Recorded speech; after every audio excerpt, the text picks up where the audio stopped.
علیکم دوستو، ان سائڈ پہ معظم فخر میں خوش آمدید۔ نواز شریف کا بڑا فیصلہ اور اب عمران خان کے پاس صرف ایک آپشن باقی بچا ہے اور وہ آپشن ہے استعفیٰ۔ اب یہ استعفیٰ وہ کب دیں گے؟ کل دیں گے، پرسوں دیں گے یا ڈی چوک پر ہونے والے جلسے میں دیں گے؟ یہ ہے اب اہم معاملہ، کیونکہ جو کھیل ہے عمران خان صاحب کا وہ تقریباً اب اس کی گیم جو ہے نا وہ لگ چکی ہے اور وہ گیم کا بھی حتمی فیصلہ ہونے کے لیے تیار ہو چکا ہے۔ کل شام کو ایک امپورٹنٹ بیٹھک ہونے جا رہی ہے منسٹر انکلیوز کے اندر، شہباز شریف صاحب جو قائد حزب اختلاف ہیں ان کی رہائش گاہ پر، اور اس رہائش گاہ پر ہونے والے اجلاس میں شہباز شریف صاحب کے ایک جانب بیٹھیں گے آصف علی زرداری صاحب، دوسری جانب بیٹھیں گے مولانا فضل الرحمان صاحب، اور وہ عمران خان صاحب کے گھر بھیجنے کے حتمی روڈ میپ کا اعلان کریں گے، اور اس پریس کانفرنس میں کچھ سرپرائزنگ ایلیمنٹس بھی موجود ہوں گے، اور ممکنہ طور پر حکومت کی اتحادی جماعتیں جس میں کاف لیگ کے چودھری پرویز الہی صاحب، جو ایم کیو ایم ہیں ان کے خالد مقبول صدیقی صاحب، اور بلوچستان عوامی پارٹی کے جام کمال صاحب بھی اس اہم اجلاس میں بھی شریک ہو سکتے ہیں اور اس پریس کانفرنس میں بھی شریک ہو سکتے ہیں، کیونکہ نواز شریف صاحب لندن میں بیٹھ کر اس وقت پاکستان کی سیاست کو جس طریقے سے اپنی انگلیوں پر نچا رہے ہیں، جس طریقے سے وہ بیٹھ کر یوں پتلیوں کا کھیل کھیل رہے ہیں، وہ اس وقت تک دیکھنے سے تعلق رکھتا ہے۔ اور خود عمران خان صاحب اور عمران خان صاحب کے دائیں بائیں بیٹھے ہوئے لوگ خود عمران خان صاحب کو گھر بھیجنے کے لیے جس قدر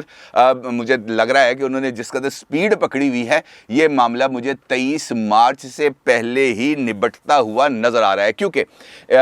سیریسنس نظر نہیں آ رہی۔ اگر ہم دیکھیں عمران خان صاحب کے خلاف جب سے تحریک عدم اعتماد پیش ہوئی یا تحریک عدم اعتماد کو پیش کرنے کا اعلان کیا گیا، اس وقت سے لے کر اب تک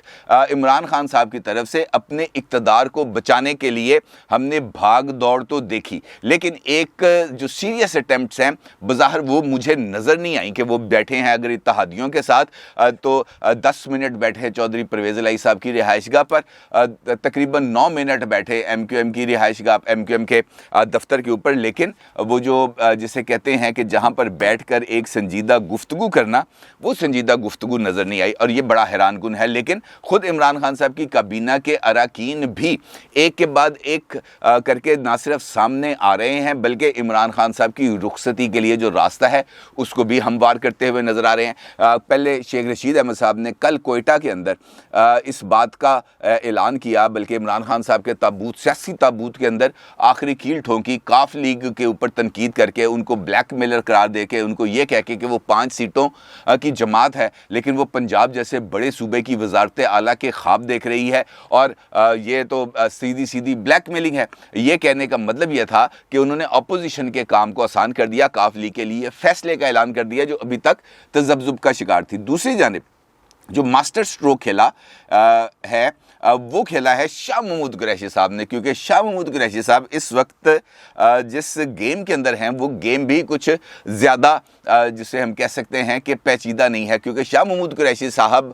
شیخ رشید احمد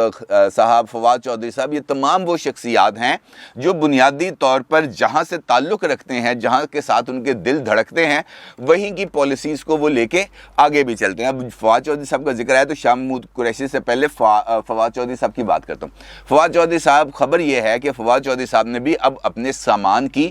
پیکنگ شروع کر دی ہے، اور وہ بھی ارادہ باندھ رہے ہیں اب، یا اس بارے میں انہوں نے سوچ بچار شروع کر دیا، کوئی مشاورت شروع کر دی ہے کہ جناب یہ اب ڈوبتی کشتی سے چھلانگ لگانے کا وقت آ گیا ہے۔ ممکنہ طور پر وہ شاید تحریک عدم اعتماد تک اس ڈوبتی کشتی سے چھلانگ نہ لگائیں، لیکن انہوں نے واضح طور پر میڈیا پر بیٹھ کر ٹی وی انٹرویو کے اندر اس بات کا اشارہ دیا کہ میں کو پی ٹی آئی لکھا کے اپنے نال نہیں لے کے آیا کہ میں ساری زندگی پی ٹی آئی میں رہنا ہے، ممکنہ طور پر فیصلے ہوتے ہیں، اور ساتھ انہوں نے یہ جو پی ٹی آئی کے ٹوٹنے کا یا پی ٹی آئی کے ختم ہونے کا اشارہ دیا ہم ٹی وی کے انٹرویو میں، وہ بھی بہت زیادہ امپورٹنٹ ہے۔ ان کا یہ کہنا تھا کہ میں اگر پی ٹی آئی میں رہوں یا نہ رہوں، اگر پی ٹی آئی ہی نہ رہی تو پھر تو مجھے کوئی نہ کوئی فیصلہ کرنا پڑے گا۔ اور اس وقت اگر ہم دیکھیں پی ٹی آئی کے اندر جس طرح کا اندرونی خلفشار ہے، جہانگیر ترین گروپ، علیم خان گروپ، عباس غضنفر عباس چھینا گروپ، پرویز خٹک گروپ، شاہ فرمان گروپ، علی زیدی گروپ، اسد عمر گروپ، اس قسم کے بے شمار گروپس اس وقت پی ٹی آئی کے اندر نظر آ رہے ہیں۔ اور اگر یہ دھڑے بندی ایسے ہی آگے بڑھتی ہے تو پھر فواد چودھری صاحب والی بات درست ہوتی نظر آتی ہے کہ پی ٹی آئی ہی نہ رہی تو میں کیا کروں گا۔ خیر، اسی طریقے سے شاہ محمود قریشی صاحب ہیں۔ شاہ محمود قریشی صاحب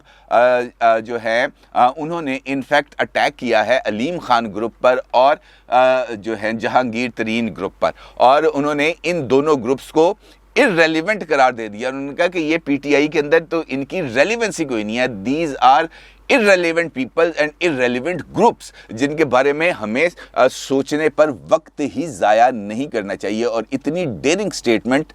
کا مطلب یہ ہے کہ شاہ محمود قریشی صاحب کو یا تو اس بات کا اندازہ ہے کہ ترین گروپ اور علیم خان گروپ یہ دونوں اب پی ٹی آئی کے ساتھ نہیں ہیں، یا وہ یہ چاہتے ہیں کہ ان کے اوپر تنقید کر کے ہز ماسٹر وائس کے اوپر عمل کرتے ہوئے ان دونوں کو باہر کا راستہ نکالا جائے تاکہ عمران خان صاحب کا جو اقتدار ہے اس کا سورج بہت جلد غروب ہو جائے۔ دوسری جانب مسلم لیگ کاف ہے۔ مسلم لیگ کاف کا آج ایک ہنگامی اجلاس ہو رہا ہے اسلام آباد میں، اور اس اجلاس میں چودھری شجاعت حسین اور چودھری پرویز الہی ممکنہ طور پر اس میسج کا جواب دیں گے جو مسلم لیگ نون کی طرف سے پیپلز پارٹی کے ایک سینئر رہنما کی طرف سے ان تک پہنچایا گیا ہے۔ اور اب بتایا یہ جا رہا ہے، میرے ذرائع اس بات کو کنفرم کر رہے ہیں مسلم لیگ کاف سے بھی، مسلم لیگ نون سے بھی اور پیپلز پارٹی سے بھی، کہ نواز شریف صاحب نے لندن میں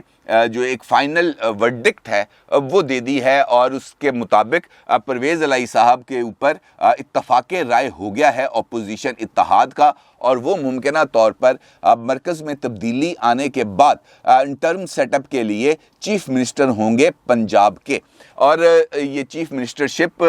کا جو پیغام ہے یہ مسلم لیگ لندن سے آیا ہے شہباز شریف صاحب کے پاس، اور شہباز شریف صاحب نے یہ پیغام دے دیا ہے پیپلز پارٹی کو، کیونکہ پیپلز پارٹی مسلم لیگ نون اور کاف لیگ کے درمیان طے پانے والے معاہدے کی ضامن ہوگی۔ اور اس کے بعد پیپلز پارٹی کے ایک سینئر لیڈر نے جا کے ملاقات کی ہے چودھری پرویز الہی صاحب سے بھی اور چودھری شجاعت حسین صاحب سے بھی، جس کے بعد یہ والا معاملہ اب مجھے کلوز ہوتا ہوا نظر آ رہا ہے، اور ممکنہ طور پر آج مسلم لیگ کاف حتمی نتیجے کا یا حتمی فیصلے کا اعلان کر دے گی، یا اس کا حتمی فیصلہ لے لے گی، اور اعلان کیا جائے گا کل اپوزیشن اتحاد کے اجلاس کے بعد، جس کے اندر آصف علی زرداری صاحب بھی شرکت کرنے جا رہے ہیں۔ دوسری جانب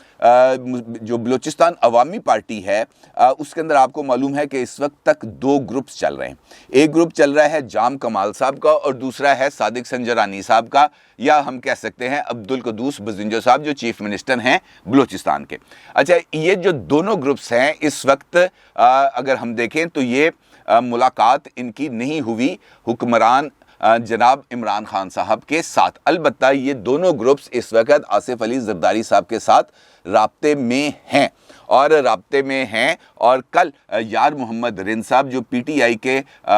جو بلوچستان کے صدر تھے اور عمران خان صاحب کے معاون خصوصی تھے، ان کی ملاقات ہوئی ہے آصف علی زرداری صاحب کے ساتھ، جس میں جام کمال صاحب کی طرف سے آمادگی کا پیغام دیا گیا ہے آصف علی زرداری صاحب کو۔ اس ڈیولپمنٹ کے بعد جو عبدالقدوس بزنجو یا سنجرانی گروپ ہے اس کے اندر بھی اب اس بات کے اوپر لیدے شروع ہو گئی ہے کہ اب ہم کتنی دیر تک سروائیو کریں گے، کیونکہ اب اگر جام کمال صاحب اپنا دھڑا لے کر چلے جاتے ہیں آصف علی زرداری صاحب کے پاس، تو پھر صادق سنجرانی صاحب کی چیئرمین سینٹ شپ کے اوپر بھی ایک بہت بڑا کوسچن مارک لگ جائے گا، اور صادق سنجرانی صاحب یقینی طور پر چیئرمین سینٹ رہنا چاہتے ہیں، اور عمران خان صاحب اکیلے یا پی ٹی آئی سینٹ کے اندر ان کو جو چیئرمین سینٹ کے عہدے کے اوپر ان کو نہیں بٹھا سکتی۔ آخرکار صادق سنجرانی صاحب کو چیئرمین شپ کو چھوڑنا پڑے گا، لہٰذا ان کے لیے بھی یہ ایک اب فیصلہ کن ٹائم ہے، اور اس بات کے اشارے مل رہے ہیں اسلام آباد میں اور سنجرانی صاحب کے قریب ترین حلقوں کی طرف سے کہ صادق سنجرانی صاحب بھی آخرکار آصف علی زرداری صاحب کے کیمپ میں جائیں گے، اور ممکنہ طور پر ایک شخصیت کے ذریعے انہوں نے آصف علی زرداری صاحب کے ساتھ رابطہ بھی کر لیا ہے۔ جام کمال صاحب کا آصف علی زرداری صاحب کے ساتھ بھی رابطہ ہے، اور مولانا